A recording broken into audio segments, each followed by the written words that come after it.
मध्य पूर्व, जहां हर सुबह शांति की उम्मीद के साथ उगती है और हर रात सायरन की आवाज में डूब जाती है।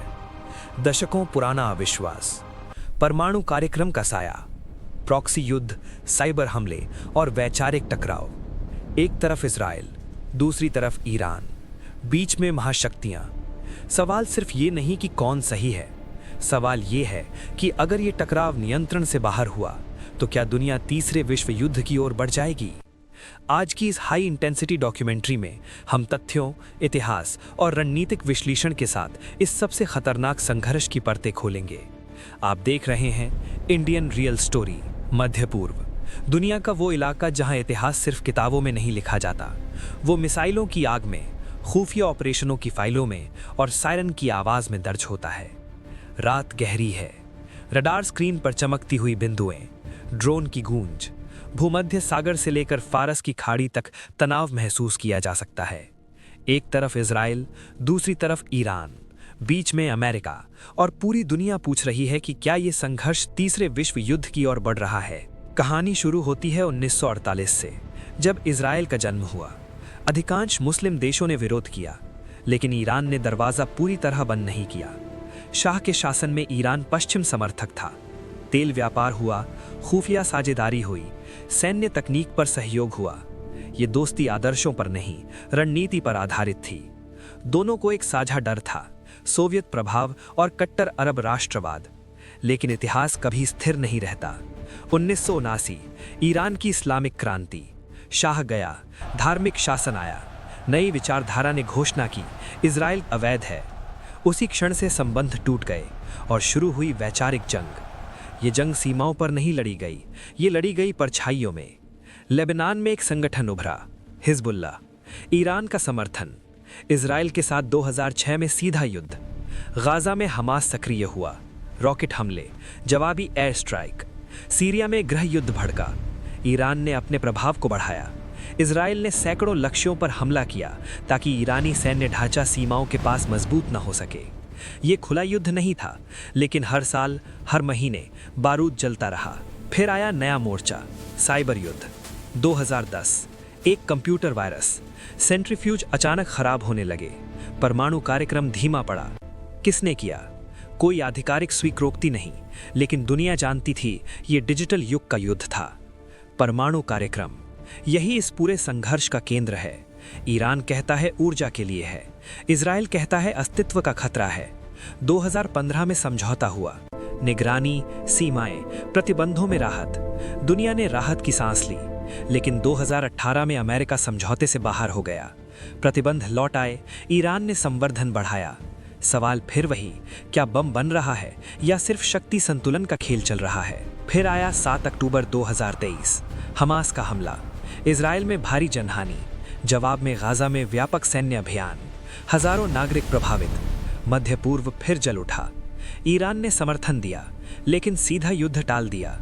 क्यों? क्योंकि दोनों जानते हैं सीधा युद्ध सीमित नहीं रहेगा। अगर इजराइल ईरान के परमाणु ठिकानों पर हमला करे तो ईरान चुप नहीं बैठेगा। सैकड़ों बैलिस्टिक मिसाइलें, ड्रोन हमले, हिजबुल्लाह उत्तरी मोर्चा खोल सकता है। अमेरिकी बेस हाई अलर्ट पर होंगे, फारस की खाड़ी में युद्ध पोच सक्रिय होंगे। और फिर क्या रूस चुप रहेगा? क्या चीन तटस्थ रहेगा? क्या तेल बाजार स्थिर रहेंगे? हुर्मुज जल डमरू मध्य से गुजरता है दुनिया का बड़ा हिस्सा तेल। अगर वो बंद हुआ तो वैश्विक अर्थव्यवस्था हिल जाएगी, शेयर बाजार गिरेंगे, ऊर्जा संकट बढ़ेगा, मुद्रास्फीति बढ़ेगी। युद्ध सिर्फ मिसाइलों से नहीं लड़ा जाता, वो अर्थव्यवस्था से भी लड़ा जाता है। लेकिन सबसे बड़ा डर परमाणु हथियार। इजराइल के पास घोषित ना सही, लेकिन व्यापक रूप से माना जाता है कि उसके पास परमाणु क्षमता है। ईरान उस सीमा के करीब पहुंचने की कोशिश कर रहा है, या कम से कम इतना करीब कि उसे रोका ना जा सके। ये है न्यूक्लियर डेटरेंस, डर के संतुलन पर टिका हुआ शांति का ढांचा। तीसरा विश्व युद्ध कैसे शुरू होता है? एक गठबंधन सक्रिय होता है, दूसरा प्रतिक्रिया देता है, फिर सीमाएं टूटती हैं। आज भी गठबंधन मौजूद है, अमेरिका और इजराइल, ईरान और उसके क्षेत्रीय सहयोगी। लेकिन आज की दुनिया 1914 जैसी नहीं है।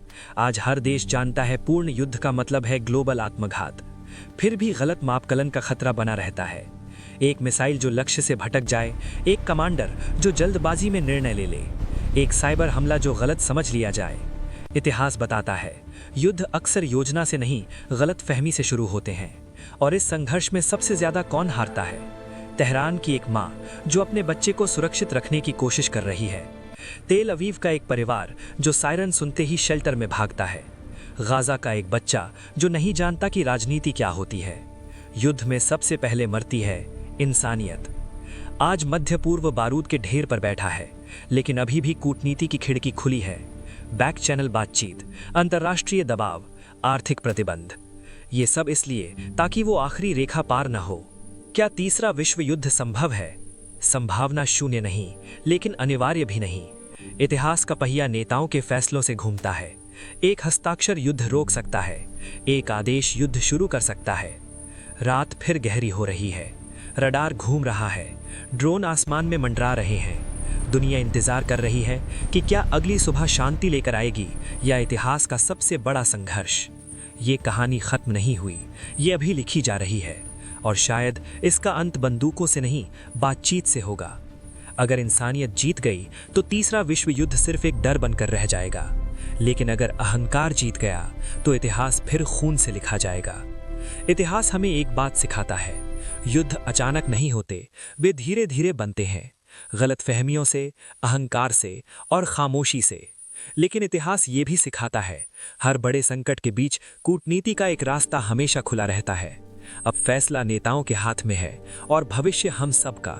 अगर आपको ऐसी गहरी, तथ्य आधारित और हाई इंटेंसिटी डॉक्यूमेंट्री पसंद है तो अभी लाइक कीजिए, वीडियो को शेयर कीजिए और हमारे चैनल इंडियन रियल स्टोरी को सब्सक्राइब कीजिए।